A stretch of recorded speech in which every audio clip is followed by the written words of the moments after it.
ഇന്ന് നമ്മൾ നോക്കാൻ പോകുന്ന പാലക്കാടുള്ള ഒരു മനയാണ്. അവിടെ ആരും താമസമില്ല. വർഷങ്ങളായി അടഞ്ഞു കിടക്കുന്ന, കാട് പിടിച്ചു കിടക്കുന്ന ഒരു പ്രേതഭവനമാണ് ഇന്ന് ഈ മന. ആ എട്ടുകെട്ടിന് ചുറ്റും വല്ലാത്തൊരു തണുപ്പാണ്, പേടിപ്പെടുത്തുന്ന ഒരു തണുപ്പാണ് എപ്പോഴും ഉണ്ടാവുക. അതിനേക്കാൾ ഭയങ്കരം തെക്ക് ഭാഗത്തുള്ള ഈ ഒരു പാലമരമാണ്. അതിന്റെ വേരുകൾ കണ്ടാൽ ഇഴഞ്ഞു നടക്കുന്ന പാമ്പുകളാണെന്നേ ഏവർക്കും തോന്നും. ആ നാട്ടിലെ ജനങ്ങൾ പറയുന്നത് ആ ഒരു വൃക്ഷം വെള്ളം കുടിച്ചല്ല, പകരം മനുഷ്യ മാംസവും മനുഷ്യ രക്തം കുടിച്ചാണ് ഇങ്ങനെയാകുന്നത് എന്നാണ്. അങ്ങനെ ഇരിക്കുമ്പോഴാണ് ഒരു എഴുത്തുകാരൻ അനന്തൻ ആ ഒരു വീട് വാടകയ്ക്ക് എടുക്കുന്നത്. വന്ന അന്നേ ദിവസം തന്നെ അവന് മനസ്സിലായി ആ വീട്ടിൽ മറ്റെവിടെയോ രണ്ട് കണ്ണുകൾ തന്നെ തുറച്ചു നോക്കുന്നുണ്ടോ എന്ന്.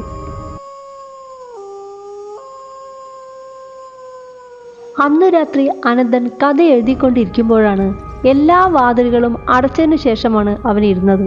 പക്ഷേ രാത്രിയുടെ 7-ാം യാമത്തിൽ ഒരു പാലപ്പൂവിന്റെ മണം മത്ത് പിടിപ്പിക്കുന്ന ലഹരിയിൽ അവന്റെ മൂക്കിലേക്ക് അടിച്ച് കയറാൻ തുടങ്ങി. അതേസമയം ആ വീടിന്റെ സിറ്റ് ഔട്ട് വഴി വീടിന്റെ അകത്തേക്ക് ഒരാൾ പ്രവേശിച്ചിരുന്നു. മുന്നോട്ട് വരും തോറും ഓരോ ഡോറുകൾ ആ വ്യക്തിയുടെ മുന്നിൽ തുറക്കപ്പെട്ടു. ആ ഒരു സുഗന്ധത്തിന്റെ കൂടെ തന്നെ ഒരു അഴുകിയ മാംസത്തിന്റെ ഒരു മണം കൂടി അനന്തിന്റെ മൂക്കിലേക്ക് അടിച്ചു കയറി.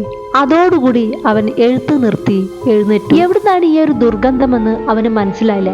അവൻ നേരെയുള്ള ആ ഒരു ജനൽപ്പാളി ധൈര്യം സംഭരിച്ച് തുറന്നിട്ടു, കാരണം ആ ഒരു സ്മെല്ല് പോവാൻ വേണ്ടി.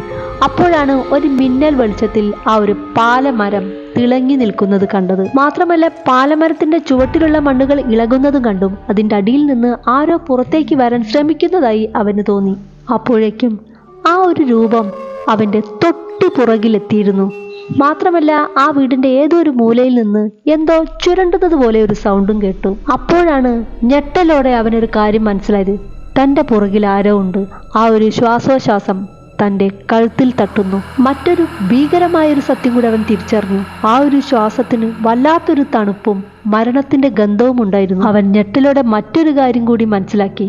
താൻ എങ്ങനെ ഇവിടെ നിന്ന് രക്ഷപ്പെടും, താൻ എങ്ങനെ പുറകിലേക്ക് തിരിഞ്ഞു നോക്കും, മനുഷ്യനല്ല തന്റെ ബാക്കിലെന്ന് അവന് മനസ്സിലായി. മാത്രമല്ല അഴുകിയ മാംസത്തിന്റെ ആ ഒരു ഗന്ധം അവന് താങ്ങാവുന്നതിലപ്പുറമായിരുന്നു. അത് മൂക്കിലേക്ക് അടിച്ചു കയറുന്നതിനനുസരിച്ച് അവന് ബോധം അറിയുന്നത് പോലെ തോന്നി.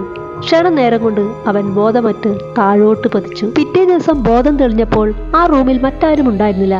അവൻ പെട്ടെന്ന് തന്നെ കുളിച്ചു മാറ്റി അടുത്തുള്ള ക്ഷേത്രത്തിൽ പോയി പൂജാരിയോട് കാര്യം പറഞ്ഞു. പൂജാരി അത് കേട്ടപ്പോൾ മുഖമാകെ വിളറിപ്പോയി. മോനെ, നീ പെട്ടെന്ന് തന്നെ ആ വീട്ടിൽ നിന്ന് താമസം മാറ്റണം. അത് സാധാരണ ഒരു പ്രേതമല്ല, അതൊരു രക്തരക്ഷസാണ്. കാരണം പണ്ട് കാലങ്ങളിൽ ആ തറവാട്ടിലെ കാരണവർ ഒരു ദാസി പെണ്ണിനെ ചതിച്ചു കൊന്നിരുന്നു. അവൾ ഗർഭിണിയായപ്പോൾ നിറവയറോടെ ആ ഒരു പാലമരത്തിന്റെ ചുവട്ടിലാണ് കുഴിച്ചിട്ടത്. മണ്ണിട്ട് മൂടുന്നതിന് മുൻപ് അവൾ ഒരു കാര്യം പ്രവചിച്ചിരുന്നു. അവളെ ആ കാരണവർ കൊന്നു കുഴിച്ചിട്ടാൽ ആ തറവാട്ടിൽ ജനിക്കുന്ന ഓരോ ആൺതരിയെയും അവൾ കൊന്ന് രക്തം കുടിക്കുമെന്നും അങ്ങനെ ആ തറവാട് നാമാവിശേഷമാക്കുമെന്നും. അപ്പോൾ വർഷങ്ങൾക്ക് ശേഷം ഒരു ആൺതരിയെ കണ്ടപ്പോൾ അവൾ വന്നതാവും. അതുകൊണ്ട് മോനെ എത്രയും വേഗം അവിടെ നിന്ന് പൊയ്ക്കോളൂ എന്ന് പറഞ്ഞ് ആ പൂജാരി മടങ്ങി. ഇതെല്ലാം കേട്ട് അനന്തൻ അക്ഷരാർത്ഥത്തിൽ നടുങ്ങിപ്പോയിരുന്നു. തലേ ദിവസം ബോധം കെട്ട താൻ ഉണരുന്നത് തന്നെ പിറ്റേ ദിവസം വൈകുന്നേരമാണ്. തനിക്ക് എത്രയും വേഗം ഈ രാത്രി തന്നെ മടങ്ങിയേ പറ്റൂ. അവൻ ഓടി വന്ന മനയ്ക്കകത്ത് കയറി സാധനങ്ങളെല്ലാം പാക്ക് ചെയ്ത് കാറ് കൊണ്ടുവച്ചു. വണ്ടി സ്റ്റാർട്ട് ചെയ്യുമ്പോഴാണ് ഒരു കാര്യം ഓർത്ത് പേഴ്സ് എടുക്കാൻ താൻ മറന്നിരിക്കുന്നു. അതേ സ്പീഡിൽ തന്നെ അവൻ മനയ്ക്കകത്തേക്ക് കയറി പേഴ്സ് എടുത്ത് തിരിഞ്ഞു നടക്കുമ്പോഴാണ് അവന്റെ മുന്നിൽ വാതിലുകളെല്ലാം കൊട്ടി അടയ്ക്കപ്പെട്ടത്. പെട്ടെന്നാണ് എവിടെ നിന്നോ ഒരു ഫുഡ് സ്റ്റെപ്പിന്റെ സൗണ്ട് കേൾക്കാൻ തുടങ്ങി. അത് ആ സ്റ്റെയർ കേസിന്റെ ഭാഗത്തു നിന്നാണെന്ന് അവന് പെട്ടെന്ന് മനസ്സിലായി. ഭീതിയോടെ ആ സ്റ്റെയർ കേസിലേക്ക് അവൻ നോക്കി. അപ്പോഴാണ് ഒരു രൂപം സ്റ്റെയർ കേസ് ഇറങ്ങി വരുന്നത് അവൻ കണ്ടത്. അവൻ ആ രൂപത്തെ കണ്ട് ആകെ പേടിച്ചു പോയിരുന്നു. കാരണം മനുഷ്യന്റെ രൂപമെന്ന് പറയാൻ പറ്റില്ല. ഒരു ഭാഗത്തേക്ക് കഴുത്ത് നീങ്ങിയിട്ടുണ്ട്. കണ്ണിന്റെ സ്ഥാനത്ത് 2 കുഴികൾ മാത്രമല്ല ആ ഒരു വയറ് കീറി കുഞ്ഞു പുറത്തേക്ക് തൂങ്ങുന്നതായിട്ടാണ് കാണുന്നത്. മാത്രമല്ല ആ രൂപം എന്തോ പുലമ്പുന്നുണ്ട്.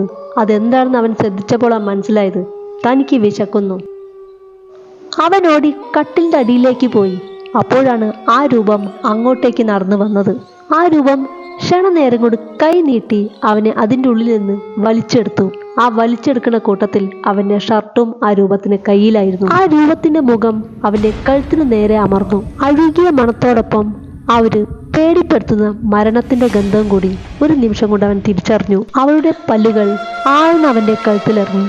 ആ ഒരു ചുറ്റും അവന്റെ ആർത്തനാദം മുഴങ്ങി. ആ സാധുവായ മനുഷ്യനെ രക്ഷിക്കാൻ ആരും തന്നെ അവിടേക്ക് വന്നില്ല. കണ്ണടയുന്നതിന് മുൻപായി അവൻ ഒരു കാഴ്ചയും കൂടി കണ്ടു.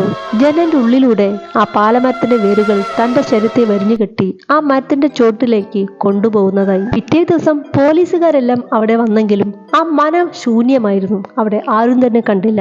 മാത്രമല്ല, ആ ഒരു പാലമരത്തിൽ അനന്തന്റെ ഷർട്ട് തൂങ്ങുന്നതായിട്ട് അവർ കണ്ടു.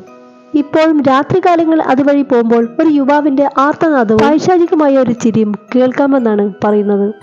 അപ്പോൾ വീഡിയോ ഇഷ്ടപ്പെട്ടവരെല്ലാവരും ഒന്ന് ലൈക്ക് അടിച്ചൊന്ന് സപ്പോർട്ട് ചെയ്യണേ.